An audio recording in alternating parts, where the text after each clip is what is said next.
সুপ্রিয় দর্শক, আজকের রেসিপি যাদের জন্য যারা কেক খেতে ভালোবাসেন এবং কেক বানাতে ভালোবাসেন, পারফেক্ট একটা কেক রেসিপি আপনাদের সাথে শেয়ার করব। কিভাবে কেকটাকে তৈরি করবেন, কিভাবে ক্রিমটা বিট করবেন, কোন পদ্ধতিতে ক্রিমটি তৈরি করলে ক্রিমটি গলে যাবেন না, কিভাবে ক্রিমটি সংরক্ষণ করবেন, খুঁটিনাটি টিপস সহ আজকের রেসিপি। তো এইরকম কেক যদি আপনারা বানানো শিখে নেন না, তাহলে বাজার থেকে কিনে আনার কেক কোনো দরকার নেই। জন্মদিনে এইরকম কেক তৈরি করতে পারবেন, তাও আবার খুবই কম খরচে। খেতে হয় ভীষণ ভীষণ মজার। তো আজকের কেকটি খুবই সহজভাবে তৈরি করে দেখাবো। স্কিপ না করে পুরো ভিডিওটি দেখার অনুরোধ থাকছে। চলুন তাহলে মূল রেসিপিতে চলে যাই। রেসিপিটি তৈরি করার জন্য এখানে আমি নিয়েছি 1.5 পাউন্ডের মোল। প্রথমটা আমি নিয়েছি 1 পাউন্ডের, তারপরে ছোট যে মোলটা নিয়েছি সেটা হচ্ছে 1/2 পাউন্ডের। তো মোল্ডের নিচে খুব সামান্য পরিমাণে সাদা তেল ব্রাশ করে দিচ্ছি। ব্রাশ করে দেওয়ার পর বাড়িতে যে লেখার কাগজটা হয় সেটা আমি মোল্ডের নিচে গোল করে কেটে বিছিয়ে দিচ্ছি। চাইলে বাটার পেপারও ব্যবহার করতে পারেন। একইভাবে আমি 1/2 পাউন্ডের মোল্ডটাকেও রেডি করে নিয়েছি। দুটো মোল্ড একটা সাইডে রেখে দিচ্ছি। একটা শুকনো মিক্সিং বোলের মধ্যে একটা চালনি রেখে দিচ্ছি, দিয়ে দিচ্ছি 1/2 কাপ প্লাস 1/4 কাপ পরিমাণে ময়দা। কেক তৈরি করার ক্ষেত্রে অবশ্যই ময়দাটা ব্যবহার করবেন। তো ময়দার পর আমি এখানে দিয়ে দিচ্ছি যে 5 টাকা প্যাকেটের গুঁড়ো দুধ হয়, সেটা আমি 1 প্যাকেট দিয়ে দিচ্ছি। এটা স্বাদের জন্য দেওয়া হয়, আপনারা চাইলে স্কিপ করতে পারেন। এখানে 2.5 টেবিল চা চামচ দিয়েছি কর্নফ্লাওয়ার, দিয়ে দিচ্ছি এখানে 1 চা চামচের কিছুটা কম বেকিং পাউডার। এই সমস্ত উপকরণকে খুব ভালো মতো চেলে নিতে হবে। অবশ্যই কিন্তু শুকনো উপকরণটাকে খুব ভালো মতো চেলে নিতে হবে। তো দেখুন আমি শুকনো উপকরণটাকে কিন্তু খুব ভালো মতো চেলে নিচ্ছি। আপনারা যদি 2 থেকে 3 বার চেলে নেন সেক্ষেত্রে আরও ভালো হবে। তো আমি একবারই শুকনো উপকরণটাকে চেলে নিচ্ছি, পরে আরও একবার চেলে নেবো। তো শুকনো উপকরণটাকে ভালো মতো মিক্স করে নিচ্ছি, ঢাকনা দিয়ে ঢেকে একটা সাইডে রেখে দিচ্ছি। একটা শুকনো মিক্সিং বোলের মধ্যে রুম টেম্পারেচারে থাকা আমি 3টা ডিম ভেঙে নিচ্ছি। অবশ্যই কিন্তু ডিমটাকে রুম টেম্পারেচারে হতে হবে। ফ্রিজের ডিম দিয়ে কিন্তু কখনোই ডিমের ফর্ম পারফেক্ট তৈরি করা যাবে না। তো ডিমটাকে ফ্রিজ থেকে বের করে নর্মাল টেম্পারেচারে এনে তবে ব্যবহার করবেন। এখানে 3টি ডিম নিয়েছি, 3টি ডিমের কুসুম আমি আলাদা করে তুলে নিয়েছি। তো 3টি কুসুমটা আমি আলাদা করে তুলে নিয়েছি, একটা সাইডে রেখে দিচ্ছি। সাদা অংশটাকে একটা ইলেকট্রিক বিটারের সাহায্যে বিট করছি। তো এরকম একটু ফেনা ফেনা হয়ে গেলে এখানে আমি দিয়ে দিচ্ছি গুঁড়ো চিনি।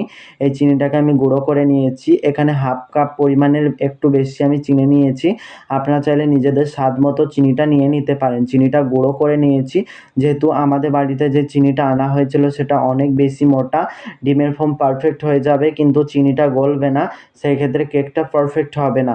তো আপনারা চেষ্টা করবেন চিনিটা ব্লেন্ড করে নিতে বা গুঁড়ো করে নিতে শিলপাটায়। তো যদি চিনির সাইজ একদম ছোট হয় সেক্ষেত্রে আস্ত দানা চিনি ব্যবহার করবেন। চেষ্টা করবেন চিনিটা একবারে না দিয়ে অল্প অল্প করে দিয়ে মিক্স করে নেবেন। যদি আপনারা আস্ত দানা চিনি ব্যবহার করেন সেক্ষেত্রে 2 বারে দিয়ে দেবেন। আমি গুঁড়ো চিনি ব্যবহার করছি, তো আমি 2 থেকে 3 বারে দিয়ে দিচ্ছি। তো আশা করছি দেখেই বুঝতে পারছেন। এখানে অনেকেই ভাবতে পারেন যে আমার বাড়িতে ইলেকট্রিক বিটার নেই, তো আমরা কি করব? চিন্তা করার কোনো দরকার নেই। ইলেকট্রিক বিটার না ছাড়াও কিন্তু কেক পারফেক্ট হয়। অলরেডি অনেক টিউটোরিয়াল শিখিয়েছি আপনাদের জন্য কিভাবে ইলেকট্রিক বিটার ছাড়াই ডিমের ফর্ম পারফেক্ট তৈরি করবেন, কেক পারফেক্ট তৈরি করবেন এবং ক্রিমটাও তৈরি করবেন। কিছুদিন আগে হলো আমি ইলেকট্রিক বিটার দিয়ে কেক তৈরি করে দেখিয়েছি এবং ক্রিমও তৈরি করে দেখিয়েছি।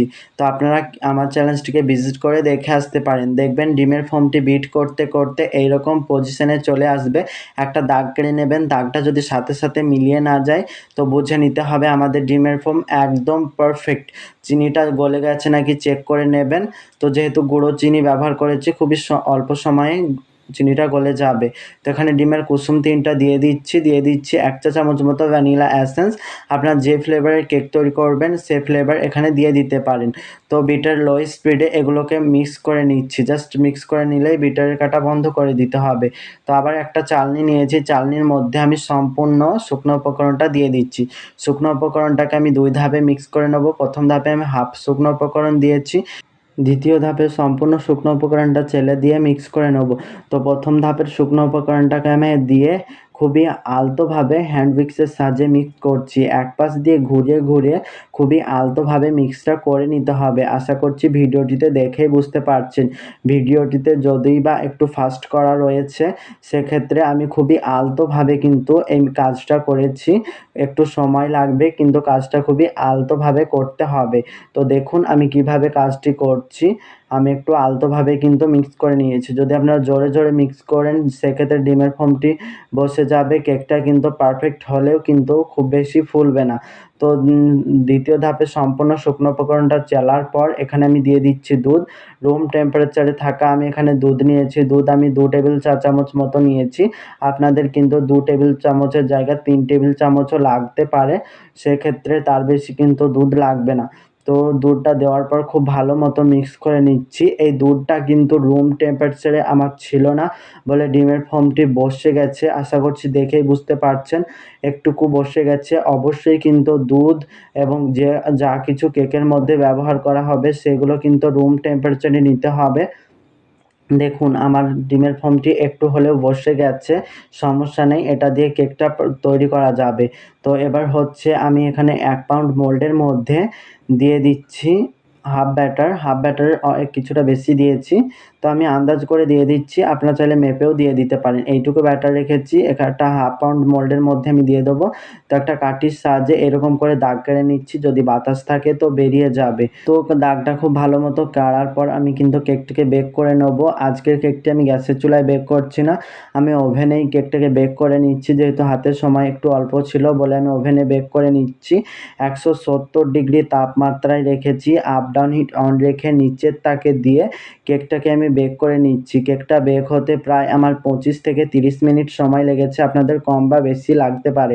একইভাবে আমি হাফ পাউন্ডের মোলটাকেও রেডি করে নিয়েছি। এবার হচ্ছে কেকটা বেক হতে থাক, আমি ক্রিম তৈরি করে দেখাবো। এখানে আমি চিরাগ ব্র্যান্ডের ক্রিম নিয়েছি। এই ক্রিমটা ডিপ ফ্রিজে সংরক্ষণ করে রাখতে হয়। এটা 1 কিলোর প্যাকেট, দাম মাত্র 170 টাকা থেকে 180 টাকা নেয়। ডিপ ফ্রিজ থেকে 1 ঘন্টা আগে বের করেছি, ক্রিমটা বরফ ঠান্ডা রয়েছে। তো প্যাকেট থেকে আমি বের করে নিচ্ছি ক্রিম। তো আশা করছি দেখেই বুঝতে পারছেন, এই দেখুন ক্রিমটি বরফ ঠান্ডা রয়েছে। এখানে আমি ক্রিমটি ঢেলে নিয়েছি, তারপরে হচ্ছে আমি স্ট্যাপলার দিয়ে এরকম করে মেরে নিচ্ছি। আবারও হচ্ছে ডিপ ফ্রিজে আমি এটাকে রেখে দিচ্ছি, যখনই দরকার হবে 1 ঘন্টা আগে বের করে এবার হচ্ছে বরফ ঠান্ডা করে নিলেই আপনার ক্রিমটি তৈরি করতে পারবেন। তো একটা শুকনো মিক্সিং বোলের মধ্যে 1 কাপ প্লাস 1/4 কাপ পরিমাণে আমি এখানে ক্রিম নিয়েছি। তো ক্রিমটাকে আমি ইলেকট্রিক বিটারের সাহায্যে বিট করছি। তো ক্রিমের যে মিক্সিং বোলটা আমি ব্যবহার করেছি সেটা অবশ্যই কিন্তু কোনো পানি থাকলে চলবে না, সেক্ষেত্রে ক্রিমটি বিট হবে না। তো ইলেকট্রিক বিটারের সাহায্যে বিট করছি, আমি মিডিয়াম স্পিডে বিট করে থাকি। আপনারা চাইলে হাইয়ে দিয়ে বিট করতে পারেন। হাই দিয়ে বিট যদি আপনারা করেন, সেক্ষেত্রে ইলেকট্রিক বিটারটা খারাপ হয়ে যাওয়ার সম্ভাবনা থাকে। তো আমি মিডিয়াম স্পিডে দিয়ে কিন্তু বিট করে নিই। বিট করতে করতে দেখবেন 3 থেকে 4 মিনিটের মধ্যে ক্রিমটা এরকম স্টিফ হয়ে চলে আসবে, মানে শক্ত হয়ে চলে আসবে। আশা করছি দেখেই বুঝতে পারছেন। তো দেখুন ক্রিমটি কিন্তু আমার প্রায় হয়ে গেছে। আমি ইলেকট্রিক বিটারের সাহায্যে ঘুরিয়ে ঘুরিয়ে বিট করছি। তো আশা করছি কাজটা কিভাবে করছি দেখেই বুঝতে পারছেন। ক্রিমটা কিন্তু খুবই পারফেক্ট হয়। এই চিরাগ ব্র্যান্ডের ক্রিমই আমি কিন্তু বেশিরভাগ ব্যবহার করি। তো বিট করতে করতে যখন দেখবেন ক্রিমটা একবারে স্টিফ হয়ে এসছে, কাজ করার মতো হয়েছে, মানে ক্রিমটা দিয়ে ডেকোরেশন করা যাবে খুবই সহজভাবে। এই পর্যায়ে কিন্তু ইলেকট্রিক বিটারটা বন্ধ করে দিতে হবে। তো দেখুন আমি বিট করছি, এখনও কিন্তু আমার ক্রিমটি পুরোপুরি পারফেক্টভাবে হয়নি। কিভাবে পারফেক্ট হয়েছে বুঝবেন সেটাও আমি দেখিয়ে দেবো। তো ক্রিমটি আমি বিট করতে থাকছি। তো আমার ক্রিমটি প্রায় বিট করে নেওয়া কমপ্লিট হয়ে গেছে। এবার আমি ইলেকট্রিক বিটারটাকে তুলে নেব। তো আশা করছি দেখেই বুঝতে পারছেন আমি কিভাবে ক্রিমটা বিট করে থাকি। তো এই ক্রিমটা আপনারা কোথায় পাবেন? এই ক্রিমটা যেসব দোকানে বেকিংয়ের আইটেম পাওয়া যায় সে জায়গায় অ্যাভেলেবেল পেয়ে যাবেন। তো এই দেখুন বিট করার পর হচ্ছে আমি একটা স্প্যাচুলা দিয়ে এরকম করে উল্টে ঝাঁকিয়ে নিচ্ছি, ক্রিমটা পড়ে যাচ্ছে না, বুঝে নিতে হবে ক্রিমটি একদম পারফেক্ট হয়েছে। এবার হচ্ছে আমি ইলেকট্রিক বিটারটাকে সরিয়ে দিচ্ছি। ক্রিমটা কিন্তু পুরোপুরিভাবে আমার বিট করে নেওয়া হয়ে গেছে। আপনাদেরকে দেখিয়ে দিচ্ছি ক্রিমটা কত সুন্দরভাবে বিট হয়েছে। তো দেখুন এরকমভাবে স্মুথভাবে একটা দাগ কেটে নেবেন। দাগটা যদি স্মুথ হয় তো বুঝে নিতে হবে ক্রিমটি পারফেক্ট। একদম স্টিফস হয়ে গেছে ক্রিমটি, কতটা সুন্দর হয়ে বিট হয়েছে দেখুন। তো আমার রেসিপি তৈরি করবেন, অবশ্যই নিরাশ হবেন না, পারফেক্টভাবেই তৈরি করতে পারবেন। তো ক্রিমটিকে আমি নর্মাল ফ্রিজে রেখে দিচ্ছি। এদিকে আমার কেকটি বেক হয়ে গিয়েছিলো, কেকটাকে আমি ঠান্ডাও করে নিয়েছিলাম, স্লাইস করে নিয়েছি। অনেক ভিডিওতে কীভাবে স্লাইস করে, কীভাবে কেকটাকে মোল্ড আউট করে দেখায়। আজকের ভিডিওটি অনেক বড় হয়ে যাচ্ছে বলে আমি আর দেখালাম না। তো স্লাইস করে নেওয়ার পর হচ্ছে আমি এখানে দিয়ে দিচ্ছি সুগার সিরাপ। আমি এখানে হাফ কাপ পানির মধ্যে 2 টেবিল চামচ গুঁড়ো চিনি মিক্স করে এই সুগার সিরাপটি তৈরি করে নিয়েছি। তো খুব ভালো মতো কেকের লেয়ারের মধ্যে আমি দিয়ে দিচ্ছি। তো অবশ্যই কিন্তু খুব ভালো মতো দিয়ে দিতে হবে। দিয়ে দেওয়ার পর এখানে আমি পরিমাণ মতো ক্রিম দিয়ে দিচ্ছি। আপনারা চাইলে বাড়িয়ে কমিয়ে ক্রিমটা দিয়ে দিতে পারেন। আমি নিজের পছন্দ মতো ক্রিমটা দিয়ে দিচ্ছি। তো ক্রিমটা এরকমভাবে সমান করে নেওয়ার পর কেকের আরেকটা লেয়ার দিয়ে দিচ্ছি। কেকটা আমার 3টা লেয়ার হয়েছিল, আমি মোট 2টা লেয়ার ব্যবহার করেছি এখানে। তো আমি কেকটা 2টা লেয়ার দিয়ে করছি, আপনারা চাইলে 3টা বা 4টা করতে পারেন।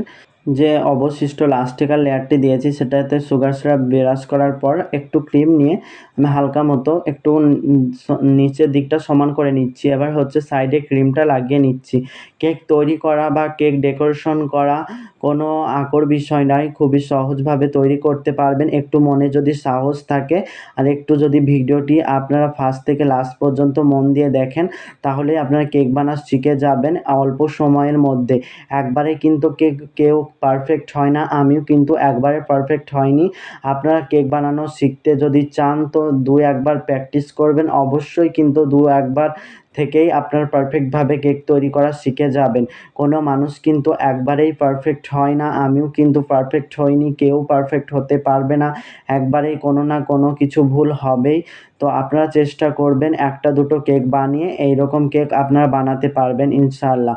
আপনারা 1টা-2টো কেক বানাবেন, তারপরে এইরকম সুন্দর সুন্দর কেক নিশ্চয়ই বানাতে পারবেন, অবশ্যই চেষ্টা করবেন। তো আমি কেকটাকে কীভাবে ফিনিশিংয়ে আনছি আশা করছি দেখেই বুঝতে পারছেন। একটু আমি এখানে পিঙ্ক কালার দিয়ে দিচ্ছি। তো এখানে দেখতে পাচ্ছেন পিঙ্ক কালারটা দেওয়ার পর হচ্ছে আমি একটা নাইফের সাহায্যে এরকম করে দাগ কেটে নিচ্ছি।